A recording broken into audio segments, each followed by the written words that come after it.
ఓం నమ శివాయ నమ. పరబ్రహ్మ పరమాత్మ నమ. జగత్తుతే సతే ఫలయ బ్రహ్మ హరే హరాయ త్రిగుణాత్మ్య సర్వగౌతిగామి దర్శ దర్శ దత్తాత్రేయ నమసంతిని సిద్ధి కురు కురు కురు స్వ. ప్రజలందరికీ నమస్కారము. 2025 జూలై మాసం. ఈ జూలై మాసంలో 12 రాసులకి ఉండవలసిన వాళ్ళందరికీ అదృష్ట యోగం, ధనప్రాప్తి యోగం, వాళ్ళ విద్య, ఉద్యోగం, వ్యాపారం, బిజినెస్, కుటుంబం చేయాల్సిన కార్యక్రమాలు ఎలా ఉన్నాయి, ఎలా జరుగుతున్నాయి, ఈ నెలలో ఏమేమి జరుగుతాయి, ఏమేమి జరగవు, ఎలా పోతే వాళ్ళకి వర్తిస్తుంది, వాళ్ళ జీవితంలో అనేది అభివృద్ధిగా రావాలంటే వాళ్ళు ఏమి చేయాలి అనేది మీ బిఎల్ శ్రీనివాసరాజు గారు కోయదురా చెప్తున్నాను. ఈ 12 రాసులకి ఎలా ఉంది ఏమిటనేది ఇప్పుడు తెలుసుకోబోతున్నాం. ఓం నమ శివాయ నమ. ప్రజలందరికీ నమస్కారము. 2025 జూలై మాసం మేషరాశి ఫలితాలు. ఈ మేషరాశిలో ఉండవలసిన వాళ్ళకి అదృష్ట జీవితం, లలాటకం, యోగం, నక్షత్రం, జీవితం, అమ్మవారు. ఈ గవ్వలేసి ఈ నెలలో ఏమి జరుగుతుంది, ఏమి జరగబోతుందనేది తెలుసుకోబోతున్నాము మేషరాశి వాళ్ళకి. ఓం నమ శివాయ సమ్మక్కాయ నమ. జాయ్ సారలమ్మాయ నమ. 1 2 3 4 5 పడ్డాయి. 5 అనగా పంచపాండవులు. పంచపాండవులు అంటే మేషరాశిలో ఉండవలసిన వాళ్ళందరికీ, ఈ మేషరాశిలో ఉండవలసిన వాళ్ళందరికీ అశ్విని నక్షత్రము 1 2 3 4 పాదములు అనగా, భరణి నక్షత్రము 1 2 3 4 పాదములు అనగా, కృతికా నక్షత్రము 1 పాదం అనగా కలిస్తేనే మేషరాశి ఫలితాలు. మరి ఈ మేషరాశిలో గవ్వల పంచాంగంలో చూసుకుంటే 5 వచ్చినాయి. 5 అంటే పంచపాండవులు. అయితే రాజభోగం అని ఉంటుంది, లేకపోతే పాండవుల వనవాసం ఎలా చేశారో అలాంటి కష్టాలన్న ఉంటాయి. కాబట్టి మరి ఈ జాతకంలో ఉండవలసిన వాళ్ళకి ఆదాయంలో 2, ఖర్చులో 14. కాబట్టి ఏ కార్యక్రమం చేసినా, ఏ పని చేసినా, ఎటు పోయినా కూడా మనశ్శాంతి అనేది లేకోకుండా అయిపోతుంది. నమ్మిన వాళ్ళు, సాయం చేస్తున్న వాళ్ళు, హెల్పింగ్ చేస్తున్న వాళ్ళు ఎవరూ మనకి సాకారం చేసినట్టుగా పెద్దగా ఏం కనబడతలేదు. మరి జాతక యోగంలో చూసుకుంటే, నక్షత్ర గడియల్లో చూస్తే 1 2 3 సంవత్సరాల నుంచి ఇలా జాతకంలో శ్రమ ఒత్తిడి వలన ఇలా మేషరాశిలో ఉండవలసిన వాళ్ళకి ఏ పని చేసినా, ఎక్కడికి పోయినా కూడా శ్రమ ఎక్కువగా కనబడుతుంది.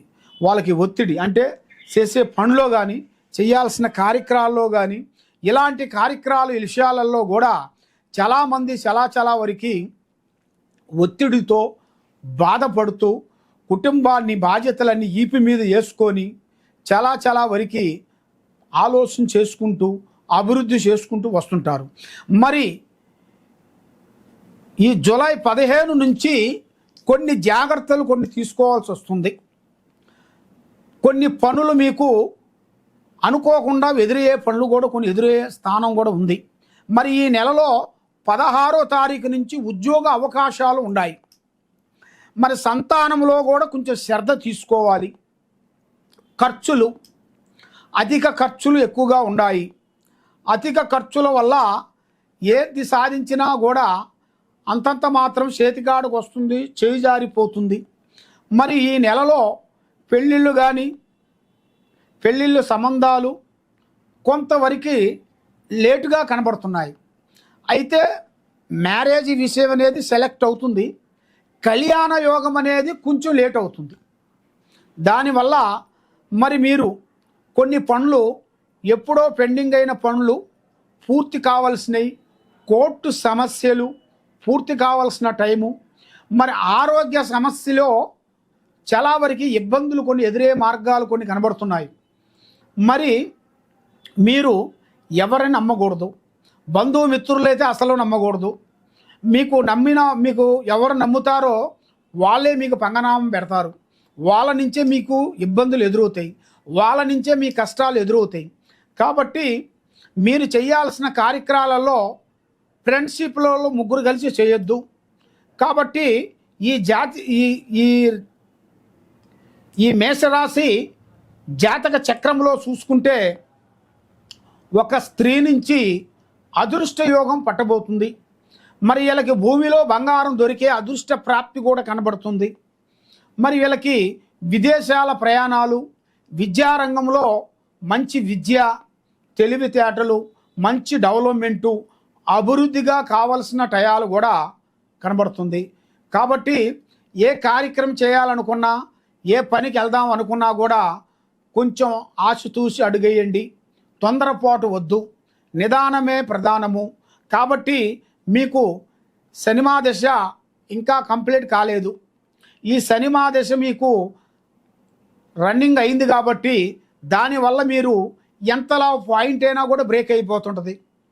కాబట్టి ఆ బ్రేకు కాకోకుండా ఉండాలి అంటే మీరు చేయాల్సింది శ్రీ వారాహిని మాతని అమ్మవారిని 9 వారాల పాటు అష్టమి రోజున అష్టమి 9 అష్టమి రోజున మీరు వెళ్ళి పూజాబలం చేయాలి. 9 అయిపోయిన తర్వాత 10వ వారం రోజున కాలభైరవ గుడికి వెళ్ళి అక్కడ ఉప్పుతో జ్యోతిని వెలిగించాలి. అంటే గుమ్మడికాయని లోన మొత్తం తీసి దాంట్లో నూనె పోసి దాంట్లో ఒత్తులు వెలిగించేసి కింద ఉప్పు పోసి దాంట్లో దీపారాధన చేయాలి. 2 జ్యోతులు వెలిగించాలి. అప్పుడు మీ మీద ఉండాల్సిన అష్టకష్ట దరిద్ర దోష నివారణ పోతుంది. ఆరోగ్యాలు బాగుంటాయి, మనశ్శాంతిగా కలుగుతుంది. మీకు ఇంకా ఎలాంటి సందేహాలైనా కానీ, ఎలాంటి డౌట్ అయినా కానీ మీరు ఎక్కడెక్కడో పోయి జ్యోతిష్యం చెప్పించుకొని నిరాశ చెంది ఉన్నారు. కాబట్టి తప్పకుండా ఈ కింద ఉండాల్సిన నెంబర్కి ఒకసారి సంప్రదించినట్టుగైతే మీ పేరుని బట్టి, మీ సమయాన్ని బట్టి, మీ ఇంట్లో ఏముంది, మీ బేటి ఏముంది అని మొత్తం చూసి చెప్పగలుగుతాం. కాబట్టి మీరు మా గురించి మీరు తెలుసుకోవాలి, జ్యోతిష్యం చెప్పించుకోవాలనుకుంటే డైరెక్ట్గా మా దగ్గర ఆఫీస్ కాడికి రావాలి. మీరు ఫోన్ల ద్వారాగా చేస్తే చాలామంది ఫోన్లు చేసి చాలామంది మోసపోయిన వాళ్ళు చాలామంది ఉన్నారు. కాబట్టి అలా ఫోన్లు కాదు, డైరెక్ట్గా మా దగ్గరికి వచ్చి, లేదా మీరు మాకు ఫోన్ చేసినట్టుగైతే మీకు మా ఆఫీసు, మా బ్రాంచ్ ఎక్కడెక్కడ ఉండదో ఆ బ్రాంచ్ కాడికి మిమ్మల్ని పంపిస్తాము. అక్కడ పోయారనుకోండి, మీ పని అవుతుంది, సక్సెస్ అవుతుంది, జయప్రదంగా అవుతుంది. అనుకున్న పనులు మీకు విజయవంతం అయ్యే మార్గాలు ఉందని మనస్ఫూర్తిగా మీ బిఎల్ శ్రీనివాసరాజు కోరుకుంటూ ఓం నమః శివాయ నమః.